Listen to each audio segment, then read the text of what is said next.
Amigos, les saluda el pastor Salomón de la Cruz aquí desde Cozumel, en esta ocasión para traer el último de los temas que quedamos para ir terminando esta miniserie.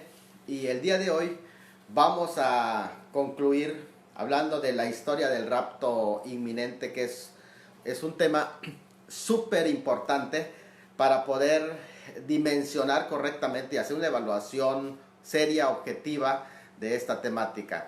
Bienvenido a todos nuestros amigos que ya están listos para este estudio, que va a ser interesante porque vamos a dar datos que nos van a ayudar precisamente a poder hacer una evaluación justa, equilibrada, responsable sobre el tema del rapto de la iglesia. Así que comenzamos con esta temática y lo vamos a basar en dos pasajes que fueron prácticamente los pasajes que chocaron ambos, que fueron los que van a desarrollar los primeros años de la historia de la iglesia con respecto a la escatología del rapto, que son Tito 2:13, que es prácticamente uno de los pasajes más fuertes, pero no es el único, sobre la esperanza bienaventurada. Dice Tito 2:13, aguardando la esperanza bienaventurada y la manifestación gloriosa. Y hay dos cosas que aparecen: esperanza bienaventurada y manifestación gloriosa.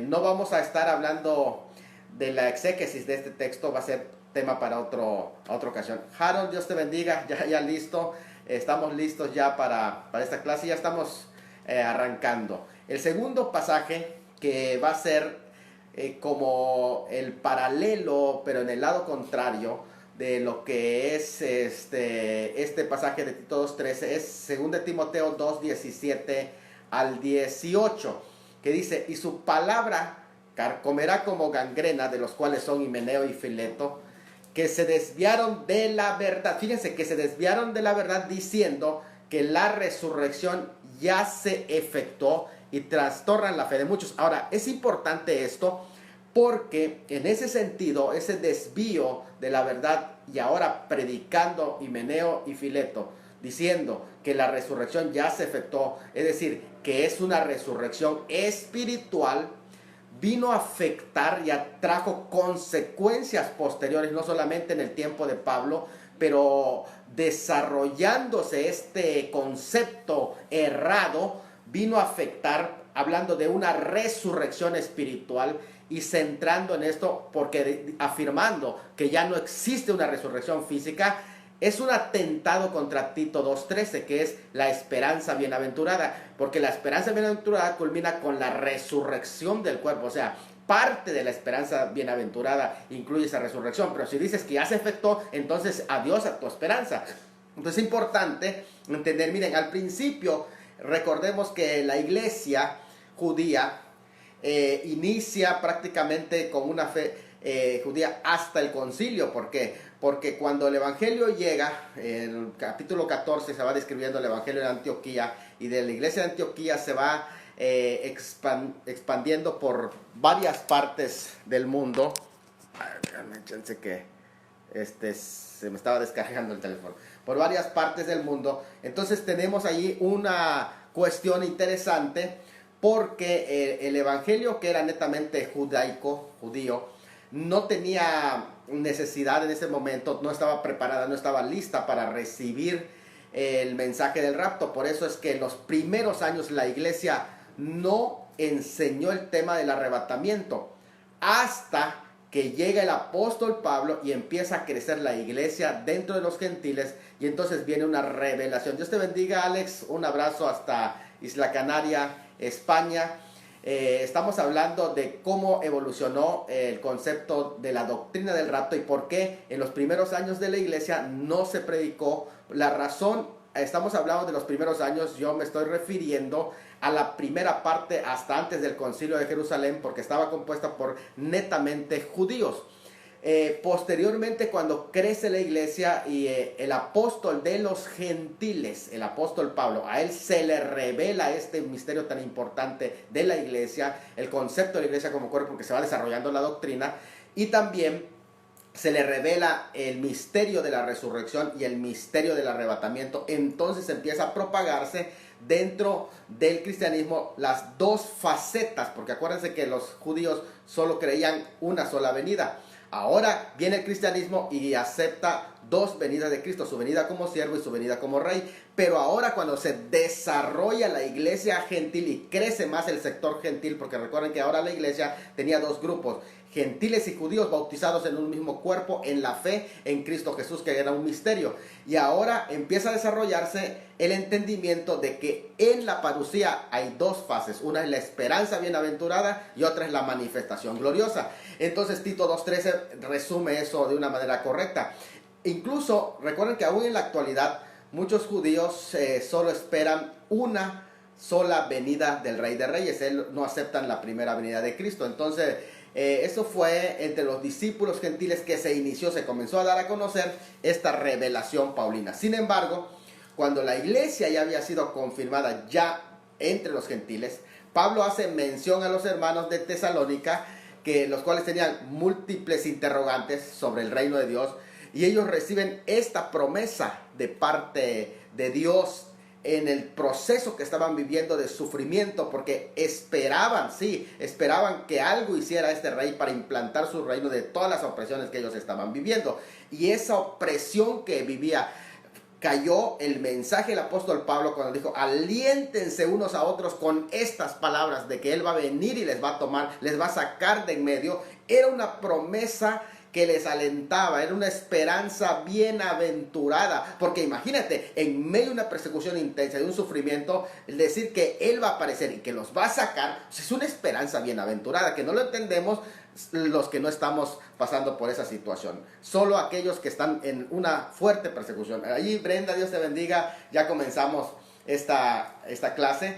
Estamos hablando de la historia del rapto inminente. Miren, los tesalonicenses incluso lo entendieron también, que en su primera carta el apóstol Pablo, en el capítulo 1, versículo 9, dice que debemos de servir al Dios vivo y verdadero, en contraste con los ídolos y falsos dioses, y que estaban en contraste también con ¿qué? Con lo que es nuestra esperanza. Y ahí dice en espera, anameno, de ana arriba, o entrar entre, y meno, quedarse en lugar, estando en la expectación. Literalmente es una espera expectante, esperando, dice, esperando de los cielos al Señor. Fíjate, es interesante, en 1:10 ya se enseña una doctrina muy fundamental que echa por tierra de no sostener un rapto pretribulación incluso, que es la doctrina de la inminencia. Se echa por tierra el concepto de espera.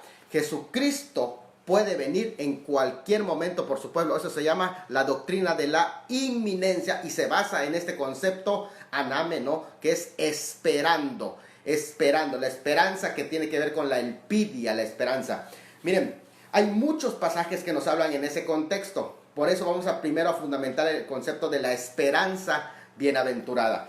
Lucas 21:36 dice: y vosotros sois semejantes a los hombres que aguardan a su Señor regrese de las bodas, para que cuando llegue y reciba, le abran enseguida.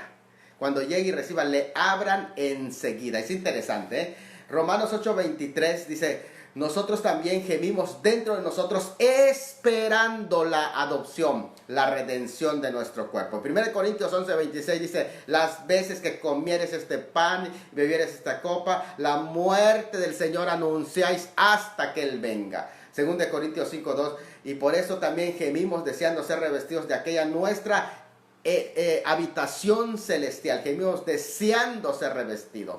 Gálatas 5:5 dice: nosotros por el mismo Espíritu guardamos por la esperanza de justicia. Filipenses 3:20, nuestra ciudadanía está en los cielos, de donde también esperamos al Señor, al Salvador Jesucristo. Vean que la inminencia se basa en la esperanza, y la esperanza es la que aquí vivía en el corazón del pueblo en los primeros tiempos. Tito 2:13 lo dijimos, aguardando la esperanza bienaventurada. En Hebreos 9:28 dice: aparecerá por segunda vez sin relación con el pecado, para salvar a los que le esperan, que no han perdido esa esperanza. Santiago 5:7-8, tener paciencia hasta la venida del Señor. Miren cómo el labrador espera el precioso fruto de la tierra, guardando con paciencia hasta que reciba la lluvia temprana y tardía. Tened también vosotros paciencia y afirmad vuestros corazones, porque la venida del Señor se acerca. Primera de Pedro 4:7 dice: mas el fin de todas las cosas se acerca, sed sobrios y velad en oración. Primera de Juan 3:3, todo lo que tiene, el que tiene esta esperanza en él, se purifica. No dice que le ha hecho daño. Yo escuché que alguien dijo, le ha hecho daño la doctrina del rapto a la iglesia. ¿Cómo? Si es la esperanza y lo que él espera. Dice Judas 21, conservados en amor, esperando la misericordia de nuestro Señor Jesucristo para vida eterna.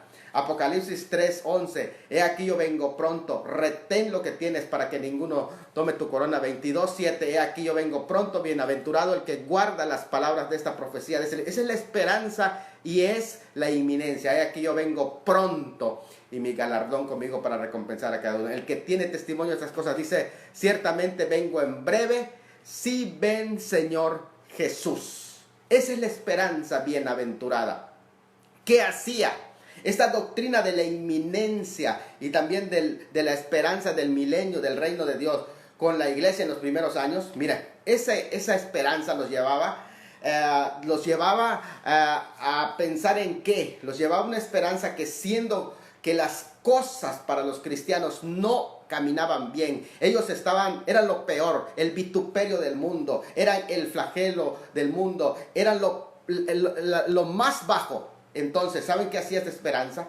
La esperanza en ellos incluía el retorno de Cristo en todo su esplendor para juzgar a los vivos y a los muertos. Esperanza con su regreso. Esperaban ellos el acabose del mal.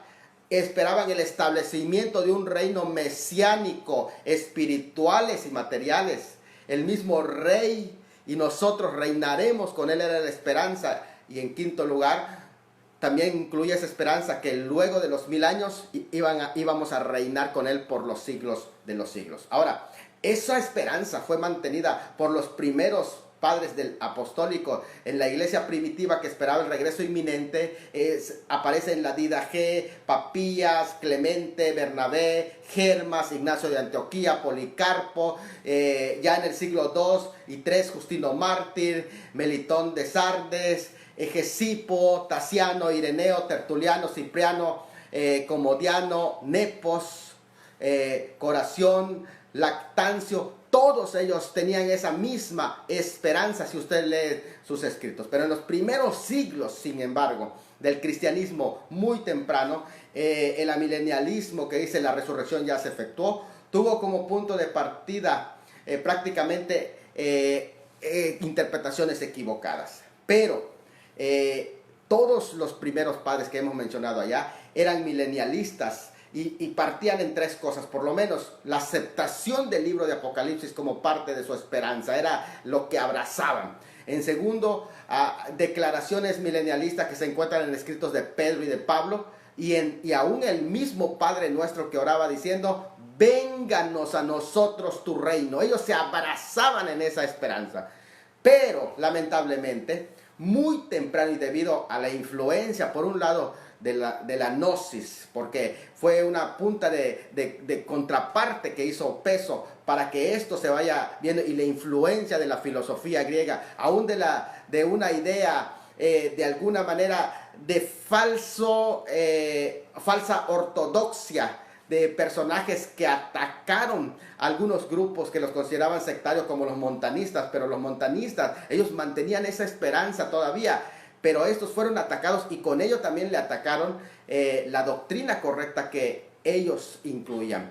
Mira, Eusebio de Cesarea no era partidario del milenio, y él atacó a los gnósticos, a los cerintianos, que sí hablaban de un reino terrenal, aunque tenían otras falsas doctrinas, pero atacó completamente lo bueno y lo malo. A veces no hacemos una evaluación cuando hablamos de apologética y arrasamos con todo, hasta atacando las correctas doctrinas. Y en muchas ocasiones hay extremos. Yo entiendo que, por ejemplo, en la doctrina del milenio hay muchos extremos, y hay gente que también se ha dedicado a la cronomanía, a poner fechas para la venida de Cristo, pero eso no significa que está errada la doctrina del rapto, del arrebatamiento. Eso significa que hay extremos, y esto es lo que hicieron cuando atacaron a los montanistas, Cuando atacaron a los corintianos, también atacaron la doctrina de la esperanza bienaventurada, del milenio, etc. Entonces ahí se fueron por un error. Ahora, ¿cómo fue que la iglesia se fue alejando de esa esperanza bienaventurada? ¿Cómo fue?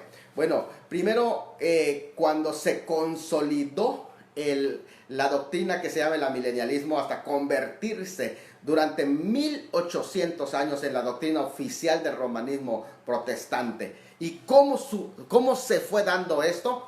Hay una respuesta y a la vez un proceso. Primero, la respuesta más rápida fue con el surgimiento de la escuela alegórica. Es decir, cuando entendieron los creyentes que todo era simbólico. Apocalipsis es simbólico. Todas las profecías son simbólicas y por lo tanto todo se empezó a espiritualizar. Cuando la Biblia dice Israel, se refiere a la iglesia. Cuando la Biblia dice templo, se refiere a la iglesia. Cuando se dice reino, es un reino espiritual. Entonces, todo espiritualizaron de tal manera que ahora, al espiritualizar todo, se cae en un problema grande y así surge el amilenialismo. Ahorita les voy a contar rápidamente la historia, pero por lo menos yo encuentro 5 cosas que afectaron con el surgimiento de la escuela alegórica. La escuela alegórica vino a traer un gran daño, porque si se le puede espiritualizar la escatología, entonces cualquier doctrina se puede espiritualizar. Por ejemplo, la resurrección de Cristo. Entonces Cristo resucitó espiritualmente, ya no en cuerpo, como los testigos de Jehová.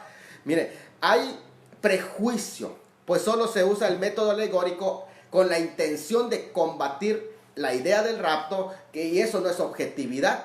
En tercero, también yo entiendo que hacen de la espiritualización el único método aceptable de la escatología, pasando por alto el contexto histórico al que pertenece cada pasaje, y de esa manera le hacemos un gran daño a la teología bíblica real y objetiva.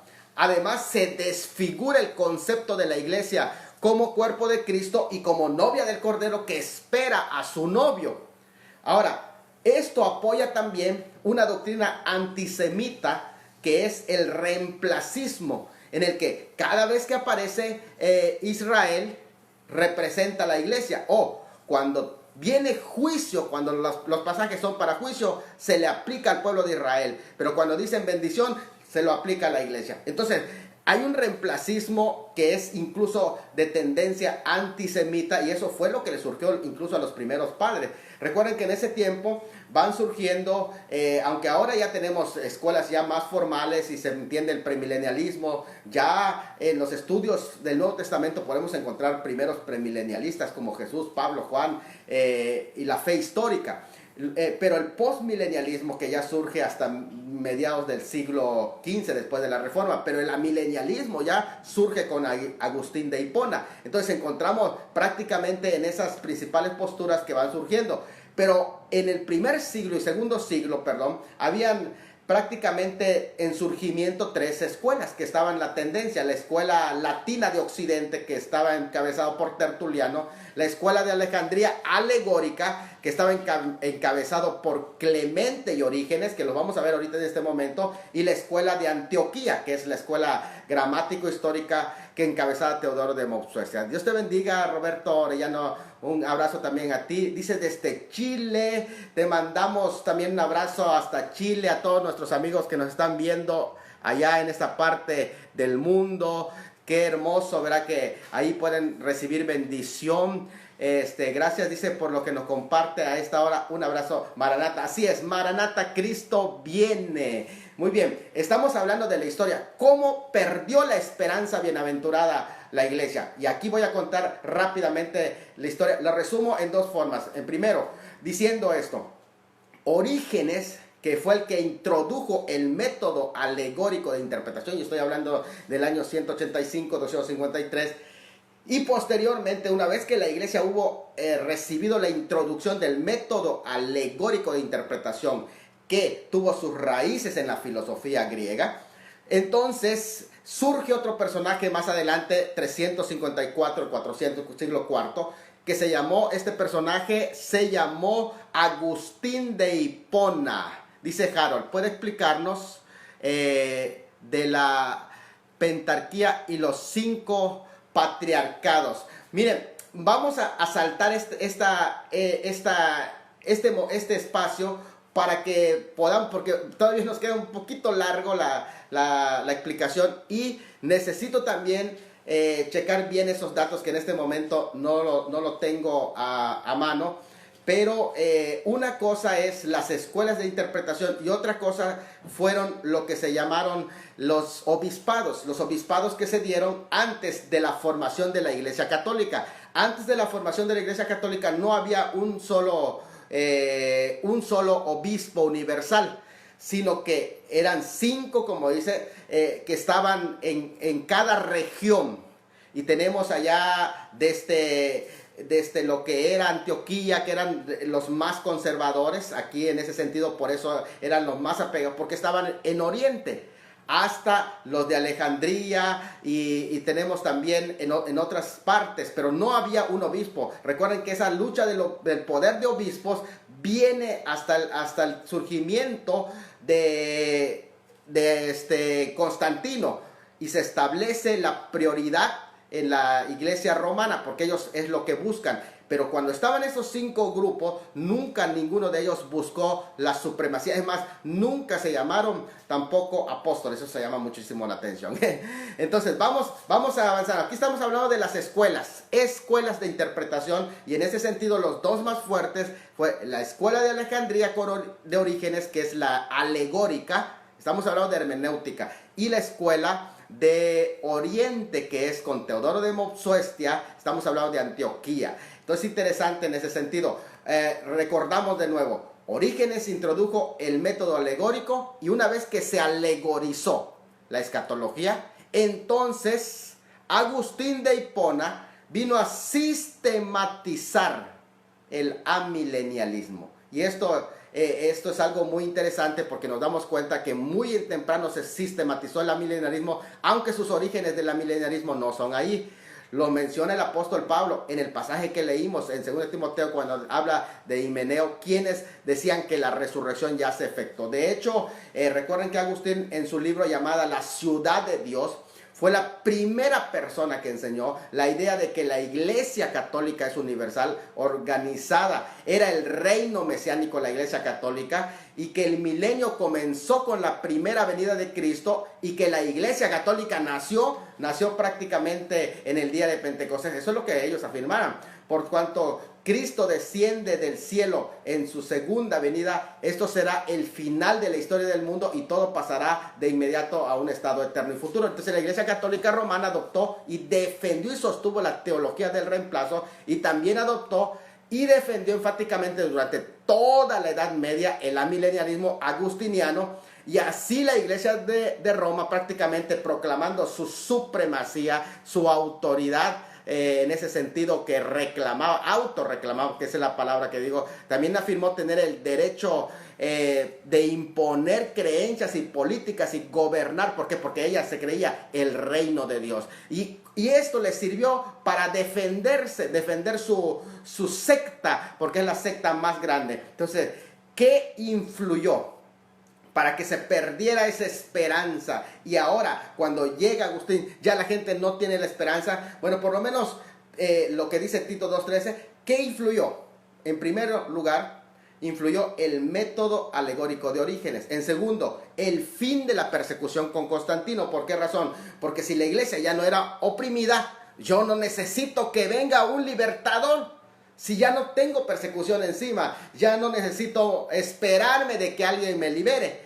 Es más, ya no necesito un novio si ya estoy casada con el gobierno, porque ahora la iglesia se casó con el Estado, y entonces ya no necesitaba. Por eso es que Agustín pega su teología. En tercero, la preparación previa que hubo por Dionisio, quien empezó a atacar la escatología, incluso atacó el libro de Apocalipsis. Pero también la sistematización del amilenialismo por Agustín fue, como decir, el golpe certero que hizo que 1500 años, 1800 años, la iglesia no predicara ya más de la esperanza bienaventurada. ¿Se da cuenta por qué no se habla del rapto? Ramsar Ramírez, saludos desde Campeche. Muy interesante tema. Claro que sí, estamos hablando de este tema de la escatología. Ahora, el método alegórico de Orígenes Orígenes, su método alegórico le permitió entonces aducir cualquier significado extra al texto, asegurando así que la palabra Israel en la Biblia puede significar iglesia y no Israel nacional.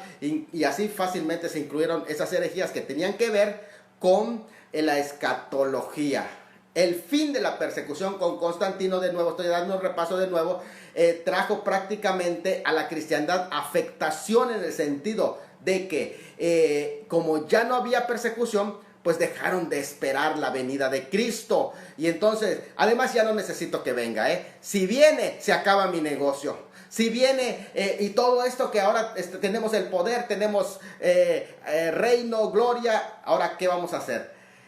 Pero también otros patriarcas como Dionisio, el patriarca de Alejandría, él también afectó, porque aunque él sí refutó a los alegoristas, sin embargo, utilizó ese argumento para atacar el libro de Apocalipsis, donde se apoyan los milenialistas. Ahora Dionisio llegó a negar que el Apocalipsis lo haya escrito Juan, y lo cual influyó para que en el año 360 el canon del concilio de la Odisea, lo rechazara del canon. Entonces, esto es interesante porque ya trajo una afectación fuerte al respecto. Ahora, la sistematización, sin embargo, del amilenialismo, que quiere decir no milenio, no existe milenio, fue por Agustín. Entonces, él, para atacar ahora los extremos de los montanistas, etcétera, que había hecho Orígenes, lo que se llama la simbología, es decir, la interpretación simbólica de la escatología, lo toma y ahora apoya con esa interpretación Agustín el poder temporal de la iglesia. Entonces Agustín afirmó esto. Noten bien que afirmó Agustín. Dice así: la primera resurrección, escuchen lo que afirmó Agustín, la primera resurrección es el levantamiento de las almas muertas a la vida espiritual, comenzando con el ministerio de Cristo. A partir de eso se comienza a contar el milenio. El diablo es atado y expulsado de los corazones de los discípulos. El reino de los santos es su victoria personal sobre el pecado. La bestia es el mundo malvado y su imagen es la hipocresía. El milenio terminará en el 650 después de Cristo, finalizando el periodo de 6,000 años e introduciendo el surgimiento del anticristo. Eso es lo que él enseñaba Agustín. Y esto vino a traer consecuencias durante 1500 años. Sé que el milenialismo afirma con Agustín de Hipona que Apocalipsis 20 enseña esto: la primera resurrección es el levantamiento de las almas muertas a vida espiritual, comenzando con el misterio de Cristo, a partir de la cual comienza a contarse el milenio. En otras palabras, lo que está diciendo es lo que dijo Himeneo y Fileto en 2 Timoteo 2, 17, 18. La resurrección ya se efectuó. Y esto hace que se pierda la esperanza inminente de esperar un novio, y se casa ya con el mundo, con su sistema, y ahora tiene que reorganizar su doctrina adaptada al mundo para que ella pueda gobernar el mundo. Y en eso se basa también la doctrina del reino ahora y la doctrina del dominionismo, la doctrina del dominio. Bueno, vamos a estudiar. Fíjense, esta fue la introducción, Ahora vamos a entrar ya a la división de nuestro estudio. Vamos a tratar de hacerlo más rápido posible para que entremos a las preguntas. Pero miren, en la teología histórica del rapto hay 4 pasos concretos en su evolución, y eso se llama iluminación progresiva. ¿Por qué iluminación progresiva? Ya explicamos, la iluminación progresiva viene en la comprensión que tenemos, así como cuando a un niño le empiezas a enseñar primero los números, y después le empiezas a enseñar a sumar, a restar, a dividir, y después le empiezas a hacer operaciones un poco más complejas de manera natural. Bueno, así es como fue desarrollándose en el proceso histórico la doctrina de la inminencia de la esperanza bienaventurada, que le llamamos rapto ahora. El término rapto no se utilizaba todavía como un concepto, se vino a utilizar posterior a eso, ya en la teología. Pero es lo mismo que sucede con cualquier palabra teológica, Bueno, vamos a ver 4 pasos que vamos a tener. Número 1, vamos a hablar de conceptos dispensacionales tempranos. en donde debe de haber una lista de citas bíblicas de padres apostólicos y posapostólicos que llevan ideas no sistematizadas que sostienen la doctrina del rapto, pero que son ideas, no es la teología sistematizada, son ideas que están acorde a. Ese es lo primero, se estudian los primeros conceptos tempranos de la iglesia. Segundo, hay un desarrollo en el dispensacionalismo y en la doctrina del rapto, los primeros indicios más en forma de pensamiento dispensacional luego de la reforma. Luego de la reforma entonces sí aparecen algunos pensamientos. ¿Pero por qué? Porque tenemos que entender que iba a ir desarrollándose en base a un mecanismo que ya traían, a una aplastante doctrina que dominó durante 1500 años, y eso tenemos que comprenderlo. En número 3, la sistematización del dispensacionalismo, que viene ya efectivamente, como muchos ya saben, con Darby, Scofield y otros. La sistematización oficial, aunque no ahí comienza, vamos a ver algo sobre ese tema. Luego viene la forma actual refinada del dispensacionalismo, de cómo fue evolucionando. Entonces, en esas 4 partes vamos a entrar en la primera parte, porque esto es muy importante. En la primera parte, los conceptos dispensacionales temprano. Es una lista de citas bíblicas de padres apostólicos, etc. Todavía no se usa el término rapto, pero sí concuerda con la inminencia. Estas citas que vamos a presentar dan evidencia de que la exhortación a velar dirigida a la iglesia llegó a ser la esperanza de la iglesia primitiva, y que ellos vivieron a la luz de la expectativa del inminente retorno del Señor Jesucristo. El testimonio de las Escrituras y la evidencia de la iglesia primitiva no pueden negarse. La doctrina de la inminencia siempre se ha mantenido. Vamos a ver. Ahí tengo una pregunta que siempre se hace, ¿no? ¿Acaso alguien en la iglesia primitiva enseñó la doctrina del rapto? Y voy a comenzar respondiendo esta pregunta, ¿no? Porque el error de muchos movimientos es que quieren cuestionar las doctrinas bíblicas en base a la historia de su movimiento o de sus dogmas, en vez de ser al revés. Analizar la historia de mi movimiento y de mis dogmas a la luz de la Escritura. Así debería de ser. El punto aquí no es cuán antiguo es en la historia tu confesión de fe, sino cuán bíblica es. Porque muchos defienden la antigüedad, pero la antigüedad no significa veracidad necesariamente. El descubrimiento y afirmación de una doctrina son parte de la iluminación progresiva y no significa que sea antibíblica por ser recientemente sistematizada. Ahora, el hecho de no existir escatología sistemática sobre el rapto no implica que no existiera una idea general, y lo voy a demostrar que sí hay. Además, se mencionan fragmentos que apoyan una parte de esa doctrina y dejan ver en claro que son amilenialistas los que quieren simplemente prejuiciadamente atacar. Vamos a ver, los primeros en hablar del rapto encontramos en el Nuevo Testamento fueron Jesús, Lucas 21:36, Juan 14:1-3, Pablo en 1 Tesalonicenses 4:15-16, 1 Corintios 15:51-54, el escritor de Hebreos en 11:5 de Hebreos, Juan en Apocalipsis 3:10 y 4:1. Podríamos estudiar, pero saltamos ese punto porque ya hemos hablado sobre ese tema. La Didache en el año 100 después de Cristo no habla de una resurrección general. Dice, y después aparecerán las señales de la verdad.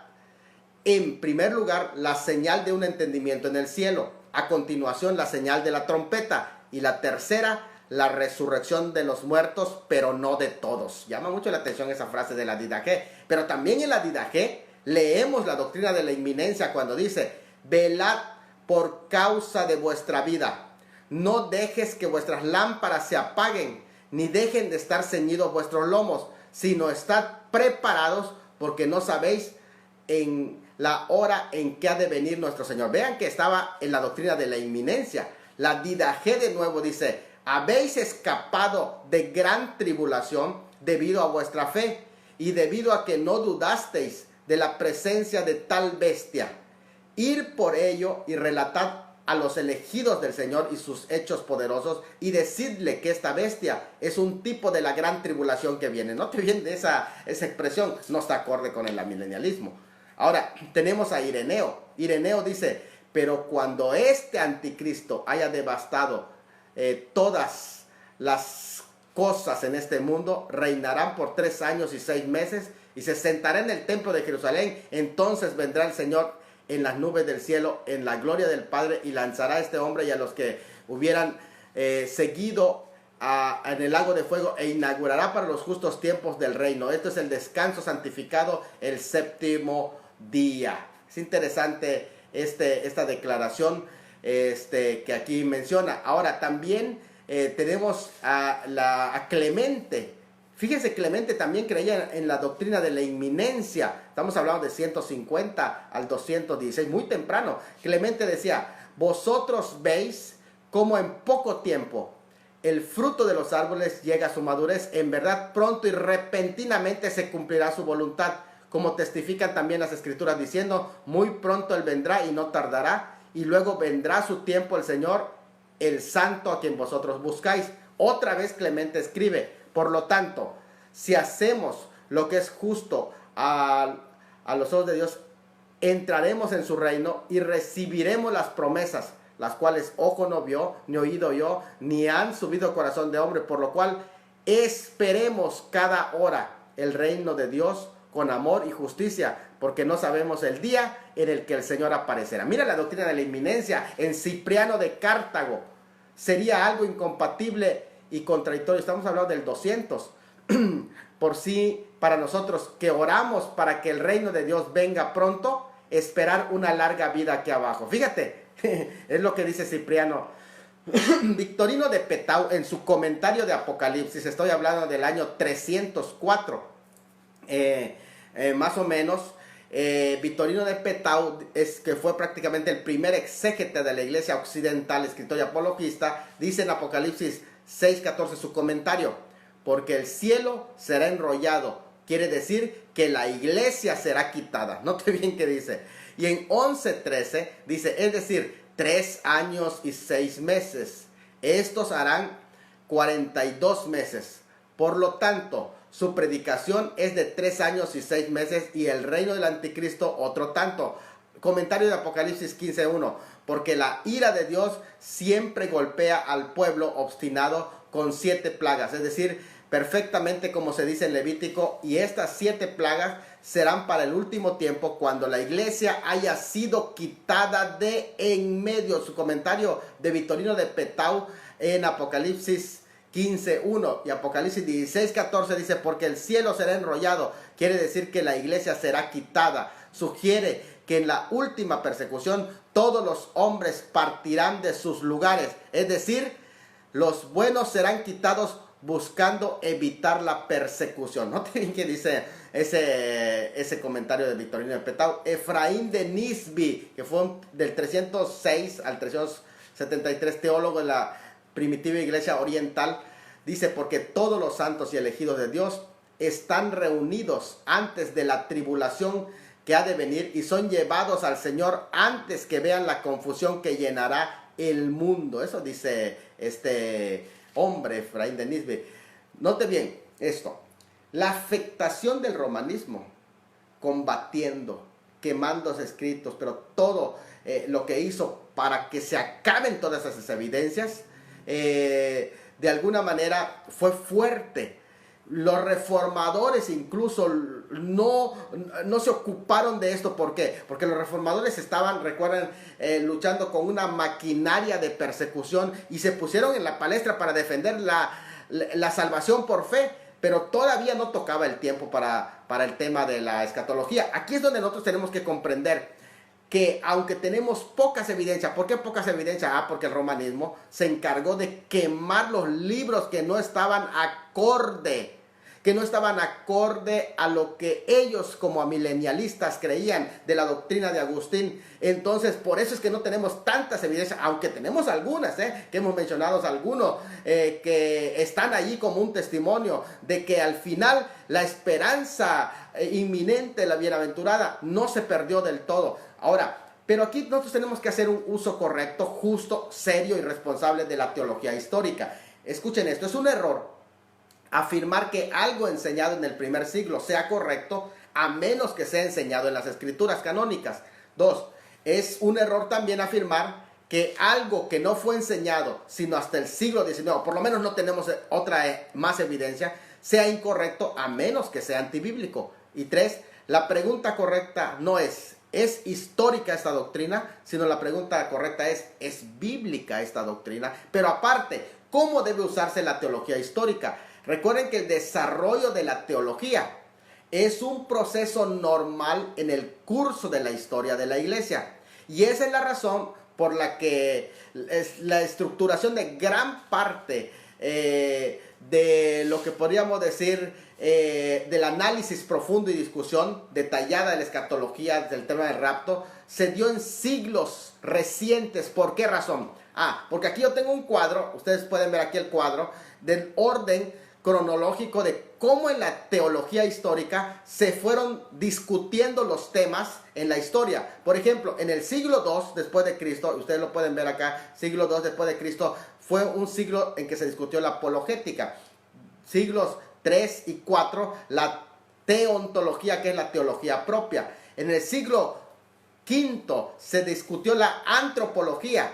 Después de haberse discutido la antropología, entonces en el siglo V y VI se discutió la cristología, porque ya estaban en momento de discutirlo. Ya en el siglo XV al XVI se discute, porque es la reforma, se discute la soteriología y la expiación. Ese es el tema que se discutió, por eso los reformadores no tocan el tema de rapto, porque todavía no se tocaba en la discusión de la teología.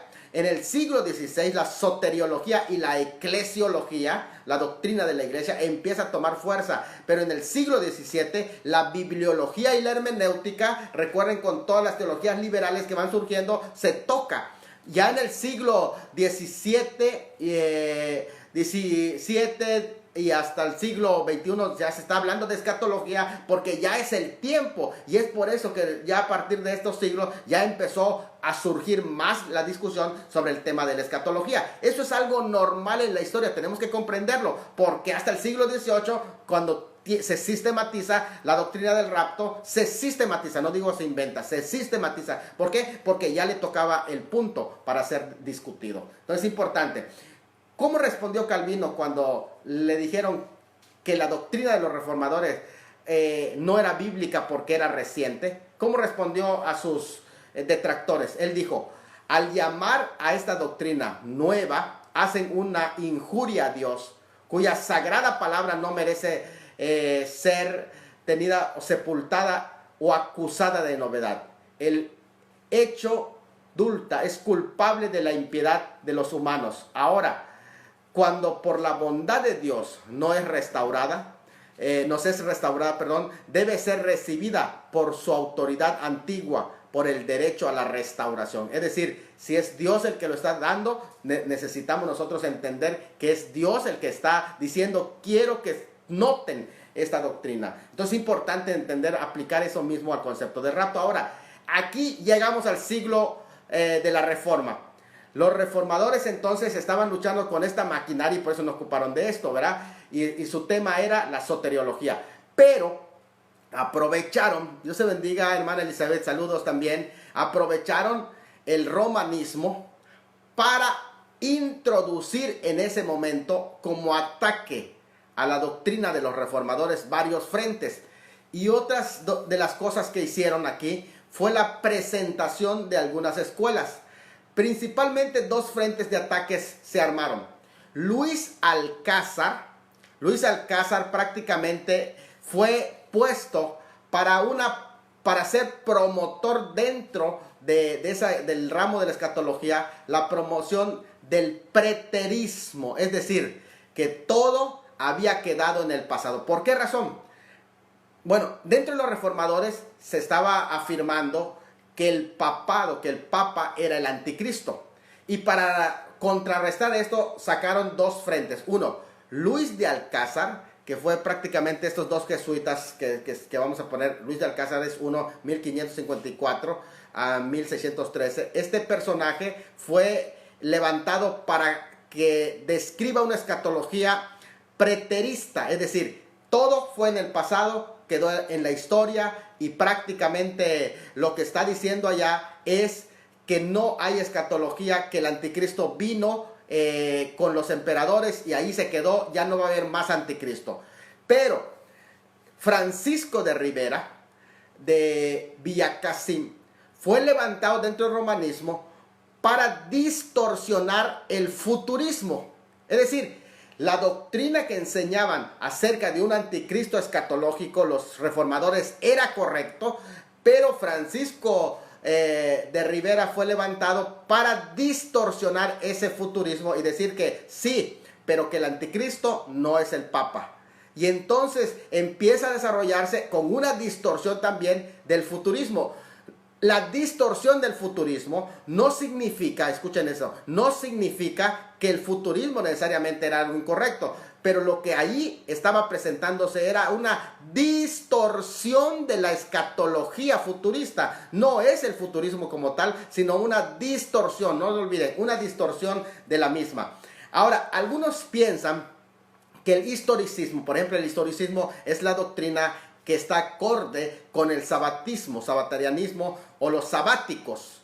Esta doctrina tampoco está libre de la influencia católica. De hecho, fue precisamente el historicismo, es un sistema que no es tan antiguo, que surge también, al igual que el preterismo y el futurismo ya sistematizado, surge en la Edad Media. El historicismo es el tercero que ahí surge y que de alguna manera es una interpretación distorsionada del libro de Apocalipsis, en el que lo que se va haciendo por este monje que se llama Joaquín de Flores, este monje que fue también un beato, fue beatificado. ¿Por qué? Fue beatificado porque tuvo una influencia tremenda que logró establecer un sistema en el que se decía que la interpretación se va dando en el paso de la historia y esta forma tan llena de imaginación que se va desarrollando, va permeando y en múltiples interpretaciones muy distintas en cada época, y esto incluso surge para catapultar la cronomanía. Por eso es que Elena White y todo el adventismo, y de ahí procede también Testigos de Jehová y otros, son dados a la cronomanía. Es decir, hay una obsesión por poner fechas, ya que la interpretación historicista allá desemboca porque no hay una seguridad sobre en quién se cumple cada parte de lo que dice Daniel o de lo que dice Apocalipsis, ya que cada seguidor piensa haber encontrado una llave para la fecha exacta del regreso de Cristo y de la interpretación de los eventos que están pasando. Entonces hay una gran perplejidad en cuanto se trata de armonizar lo que ha acontecido con la historia y lo que enseña Apocalipsis. Entonces, en ese sentido se va a desarrollar. Entonces, el error del historicismo más fuerte consiste en afirmar que el libro de Apocalipsis es una narración que abarca todo el curso de la historia del reino de Dios en el mundo, ya que tiene que ver más con acontecimientos que conducen a la inauguración que al reino mismo. Y entonces, ya Apocalipsis prácticamente ya lo estamos viviendo, ya lo estamos cumpliendo y ya no necesita aplicarse al reino que viene en el futuro. Entonces, eso Joaquín de Flores fue quien introdujo este sistema. Vean bien cómo se va desarrollando todo eso. Ahora, segunda parte de esta discusión: desarrollo del dispensacionalismo. Los primeros indicios del dispensacionalismo, más en forma de pensamiento dispensacional, luego de la reforma se va dando. Miren, algunos culpan y dicen, no, la doctrina del rapto es un invento de Darby. Ya demostré que en las primeras partes todavía se creía en la inminencia. También demostré por qué durante 1500 años el romanismo no predicó la inminencia y quemó todos los datos respecto a eso. Ahora, sin embargo, después de la reforma empiezan a surgir pensamientos ya que iban a hablar de esta doctrina, y no necesariamente comenzó con John Darby, no. Unos 250 años de John Darby, hubo un personaje que se llamó Pierre Poiret, y él influyó grandemente en el desarrollo del dispensacionalismo. Estoy hablando en 1646-1719.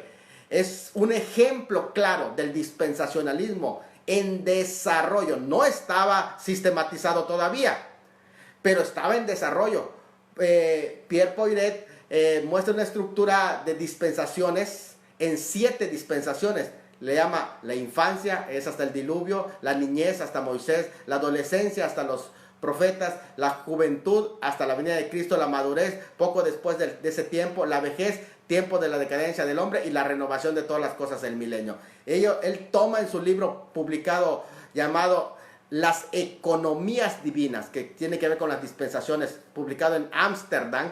En este libro explica todo lo que son en 6 tomos, en qué consiste en las dispensaciones. Así que no comienza los dispensacionalismos con Darby. Nos damos cuenta que todavía, incluso el mismo Isaac Watts presenta, algunos piensan que Isaac Watts es uno de los principales influyentes sobre la Biblia Scofield, y no como lo mencionan algunos teoristas que es John Darby, sino quien más influyó en la Biblia Scofield es Isaac Watts, que es el inventor del canto que se llama En la cruz. Ustedes ya escucharon ese canto. Bueno, Isaac Watts es una de las personas importantes.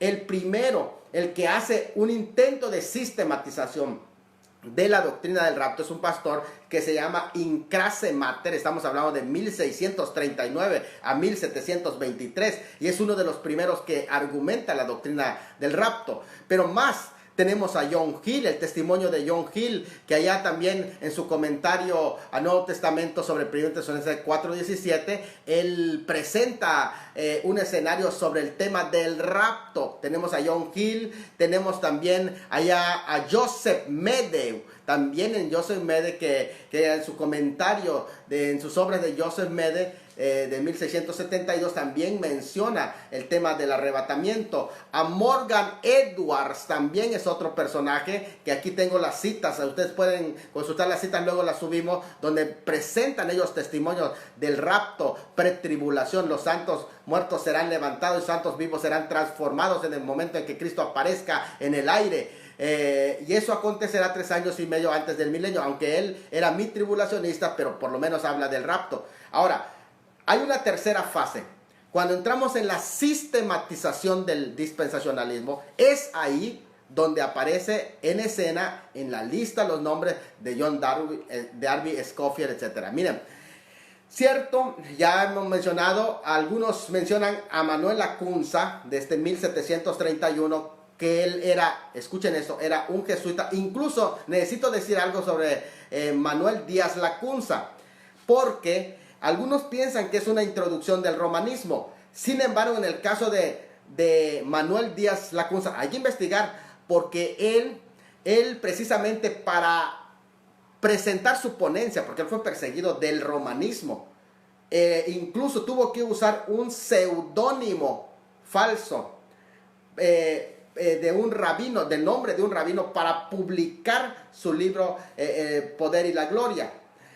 ¿Por qué razón? Incluso tuvo que protegerse bajo cierto rey para que pueda hacer su publicación. ¿Por qué razón?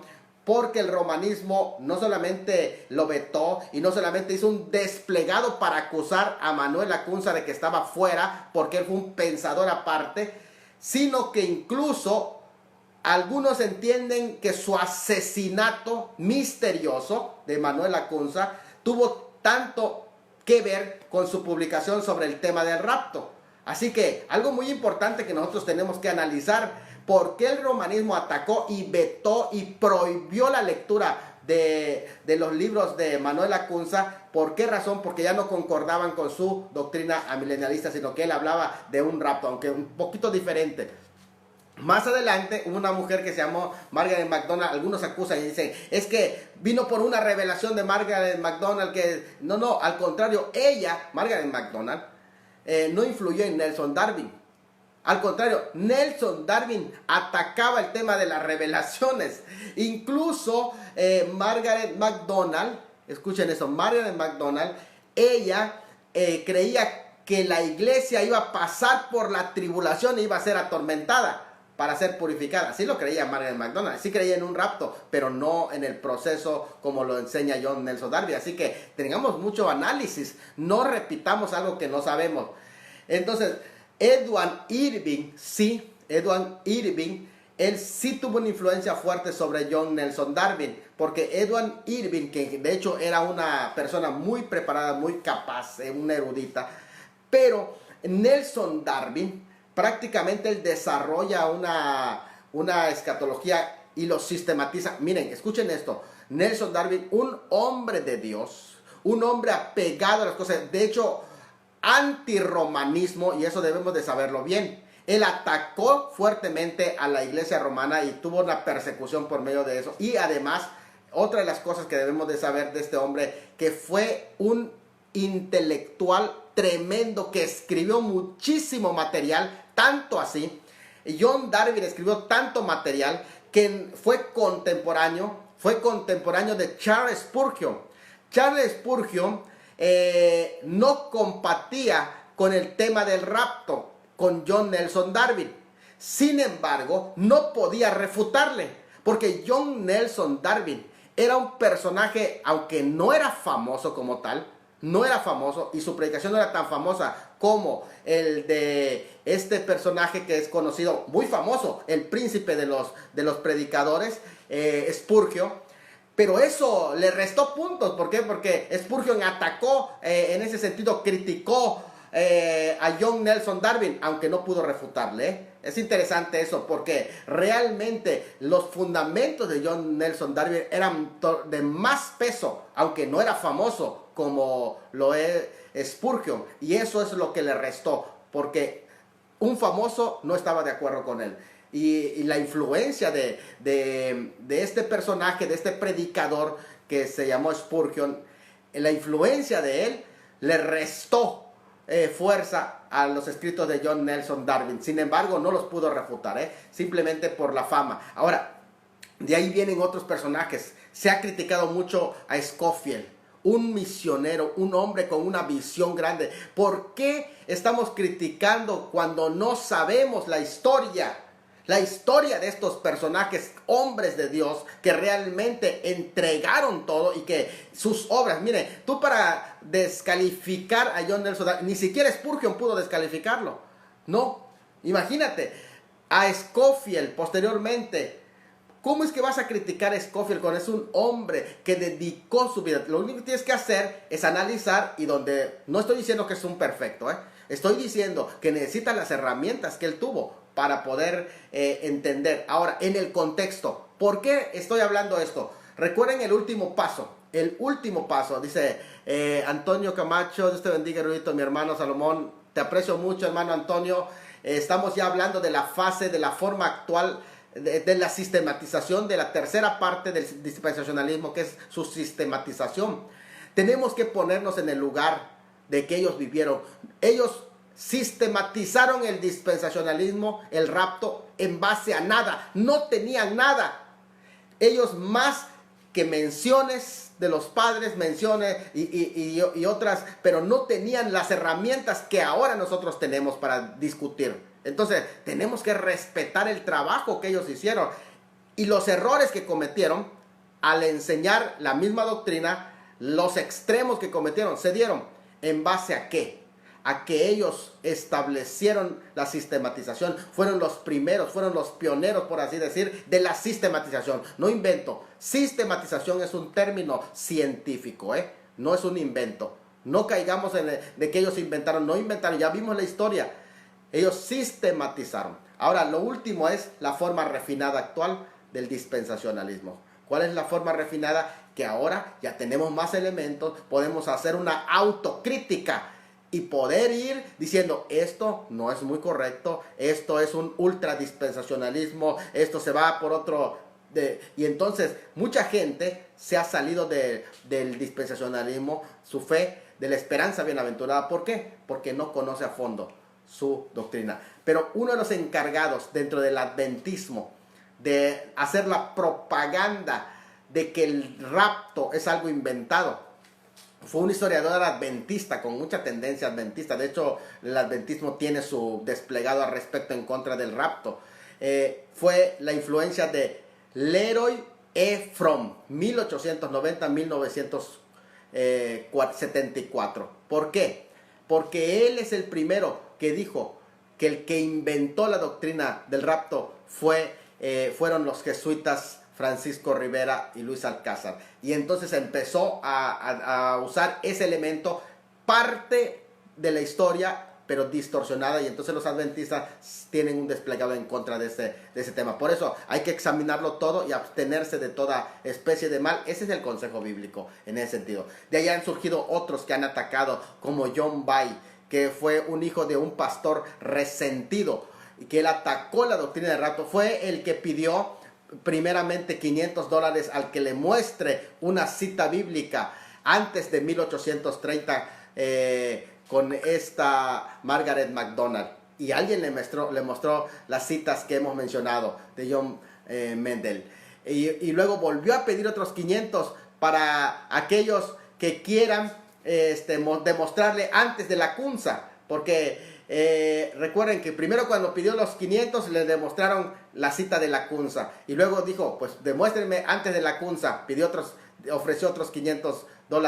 Tuvo que pagar los $500 porque un anciano pastor le mostró un libro donde John Mendel citaba eso, y John Hill también. Entonces, interesante. Muchos buscan desacreditar, dice, estos grandes hombres de Dios asociándolos con el catolicismo romano, ya que no los pueden refutar, solo buscan manchar el buen testimonio. Sí, es un argumento ad hominem, es decir, vamos a manchar su testimonio y ya pierde credibilidad. Pero nos damos cuenta que fueron hombres que al fin de al cabo, hermano Marcos Sandoval Jr., un abrazo también, un hombre, el que está hablando allá, el que escribió hermano Marcos, es un hombre que sabe lo que está diciendo, porque es un investigador, es un pastor muy documentado, y él está afirmando esto, ¿verdad? Y yo estoy de acuerdo con él, porque ahí está queriendo manchar mucha gente el testimonio de estos personajes, cuando, como he dicho, no hay razón entonces para que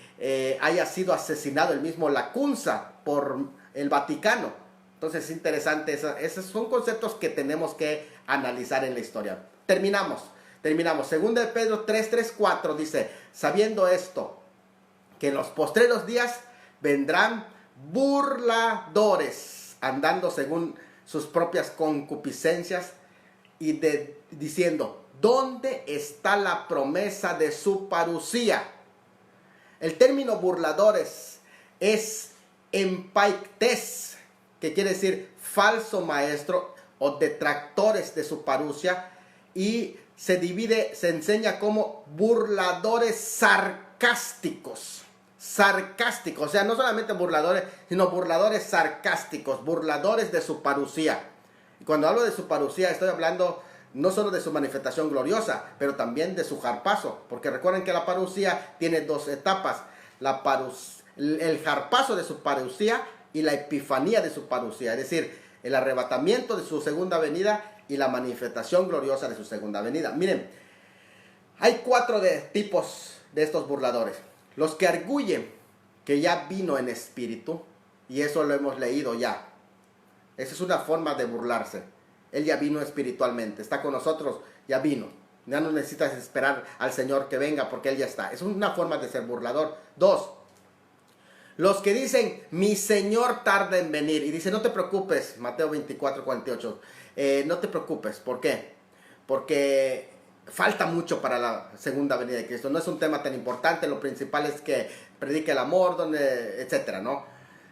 3, los que dejan de guardar la esperanza bienaventurada o rapto, son enemigos de la parucía también. Y 4, los que se burlan, cuestionan o niegan su regreso por sus santos, según de Pedro 3:4.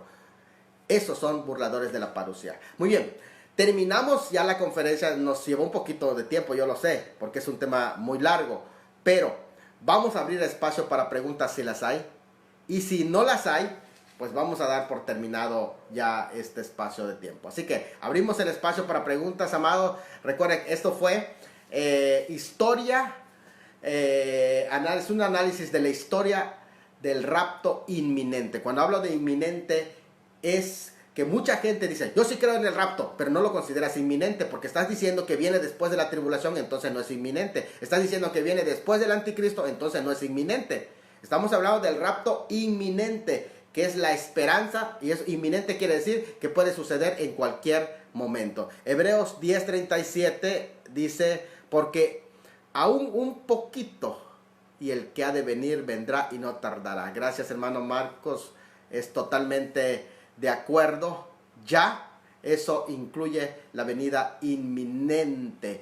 Entonces ya hemos presentado al inicio de la conferencia varias citas. Yo presenté no sé si 15 citas bíblicas donde hablaba de cómo la actitud de la iglesia era espera, y creo que ese es lo que nosotros tenemos que mantener. No perdamos la esperanza bienaventurada. Si no tenemos ya preguntas, podemos finalizar este estudio sobre historia del rapto pre-tribulación. Entonces, ya estamos listos. Bueno, no tenemos ya ninguna pregunta. Pues vamos a ir aterrizando, vamos concluyendo. Entonces, Dios los bendiga, mis hermanos. Dios los bendiga, les mando un abrazo.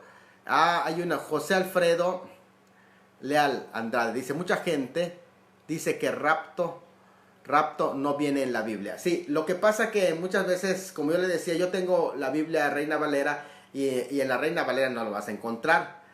Por eso hay que ir a las palabras originales, tanto del hebreo como del griego. Y ya he presentado el estudio en griego, la palabra rapto, harpazo.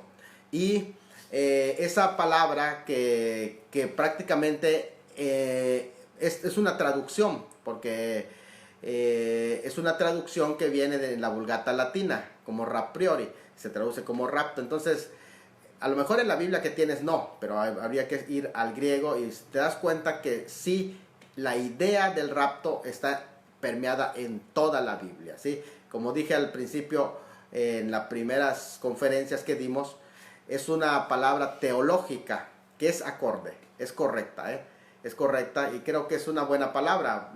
Puedes utilizar otro término, abducir, puedes utilizar el término venida inminente, como lo estoy usando aquí en este concepto que aparece, ¿verdad?